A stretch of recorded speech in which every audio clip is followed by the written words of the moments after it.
ఏపీలో గోవుల అక్రమ రవాణా కలకలం రేపింది. రక్షణ ట్రస్ట్ గోసేవ ఫౌండేషన్ పేరుతో గో అక్రమ రవాణా దంతా కొనసాగుతున్నట్టుగా తెలుస్తోంది. ఈ అక్రమ రవాణాకు హోంమంత్రి పిఏ సుంకర గణేష్ కీలక పాత్ర ఉందని, ఆయన కనుసన్నల్లో యథేచ్ఛగా గో అక్రమ రవాణా కొనసాగుతుందన్న ఆరోపణలు వినిపిస్తున్నాయి.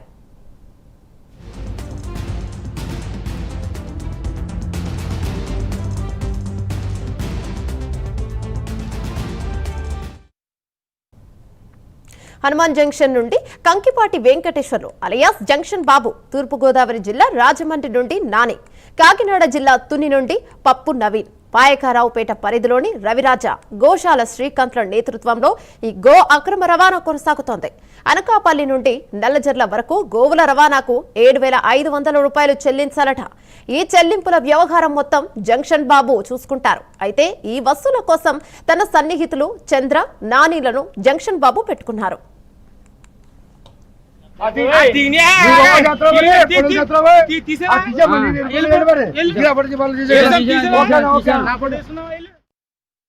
అక్రమ రవాణాలో తునికి చెందిన పప్పు నవీన్ కూడా కీలకంగా ఉన్నారు. ఎవరి వాటాలు వారికి ఇవ్వడంలో నవీన్దే ప్రధాన పాత్ర.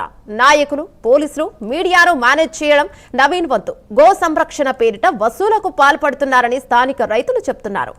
పెనుగొల్లు వద్ద రక్షణ ట్రస్ట్ పేరిట పిఎల్ పురం వద్ద మార్కెట్ యార్డు వద్ద వసూలు చేస్తున్నారని సమాచారం. వాహనదారులు డబ్బులు ఇవ్వడానికి నిరాకరిస్తే పోలీసులకు పట్టిస్తారట. కప్పం ఎందుకు పట్టాలని వాహనదారులు ప్రశ్నిస్తే ఇక హోంమంత్రి పిఏ గణేష్ ను అడగండి అంటూ సమాధానం చెప్తున్న పరిస్థితి కనిపిస్తోంది.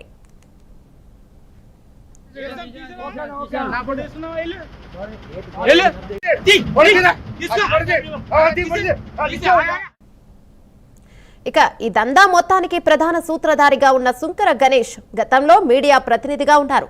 2022లో గో అక్రమ రవాణా చేస్తున్న వారి నుంచి మీడియా ప్రతినిధిగా డబ్బులు డిమాండ్ చేశాడు గణేష్. పత్తిపాడు పిఎస్ లో గణేష్ పై గో అక్రమ రవాణా వసూళ్ల కేసు 2022 ఆగస్టులో నమోదు అయింది.